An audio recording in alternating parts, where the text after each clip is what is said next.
రీసెంట్గా CM Revanth Reddy YouTube channel మీద కొన్ని కాంట్రవర్షియల్ కామెంట్స్ అయితే చేయడం అయితే జరిగింది.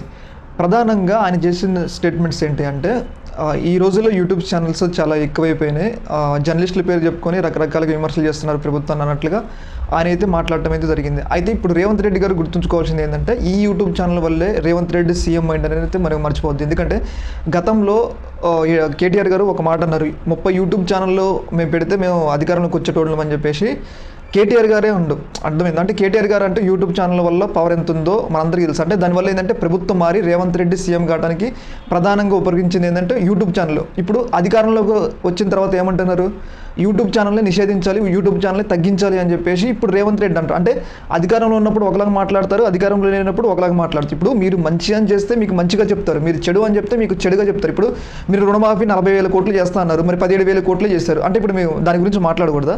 అంటే ఇప్పుడు ఇంకొక విషయం ఏంటి అంటే,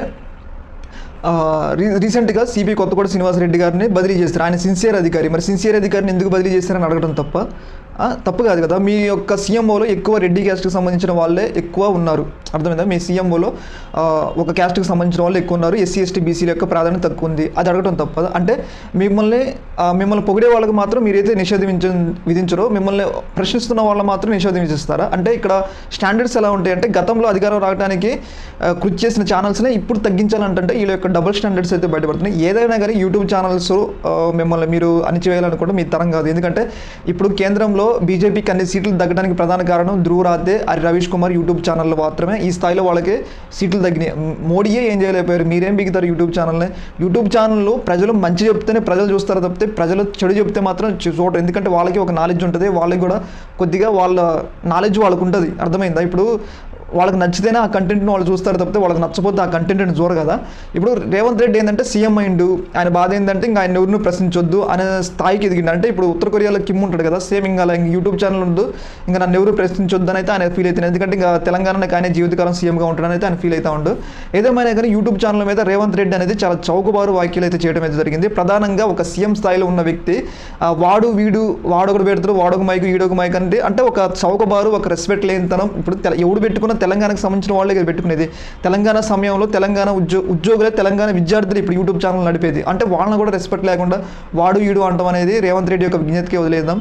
ఏదేమైనా రేవంత్ రెడ్డి యూట్యూబ్ ఛానల్కి ఎంత భయపడుతుండో, ఏ స్థాయిలో ఇబ్బంది పడుతుండో మనకైతే క్లియర్గా అర్థమవుతుంది. దీనివల్ల ఏం తెలుస్తుందంటే, ప్రభుత్వం తప్పులు చేస్తుంటే ఎక్కడ ఎండగడతారు, ఎక్కడ ప్రజల్లోకి వాయిస్ తీసుకెళ్తారనే భయంతో రేవంత్ రెడ్డి యూట్యూబ్ ఛానల్ మీద ఈ స్థాయిలో వ్యాఖ్యలు అయితే చేయడం అయితే జరుగుతుంది. ఏదేమైనా కానీ రేవంత్ రెడ్డి తరం కాదు, ఎవరి వల్ల కాదు. ఎందుకంటే ఆర్టికల్ 19(1) ప్రకారం రాజ్యాంగం మనకు ఒక స్వేచ్ఛ ఇచ్చింది. ఆ స్వేచ్ఛ ప్రకారమే ఈ యొక్క యూట్యూబ్ ఛానల్ అనేది నడుపుతున్నాము. రేవంత్ రెడ్డి వివాదాలు ఎంత చేసినాక నువ్వు 5 సంవత్సరాలకి మ్యాండేట్ ఇచ్చిన సీఎంను మాత్రమే, అర్థమవుతుందా? నువ్వేమో జీవితకాలం తెలంగాణకి సీఎం అయితే కాదు. దీని మీద మీ అభిప్రాయం తెలియజేయండి. ఏదేమైనా రేవంత్ రెడ్డి మాత్రం అధికారం రాకముందు అయితే యూట్యూబ్ ఛానల్ పొగిడిండు, అధికారం వచ్చిన తర్వాత యూట్యూబ్ అంటే ఆయన తప్పులు బయటపడుతున్నాయి, భయపడుతున్నారు అనమాట. దీని మీద మీ అభిప్రాయం తెలియజేయండి. ఓకే మరి, థ్యాంక్ యూ.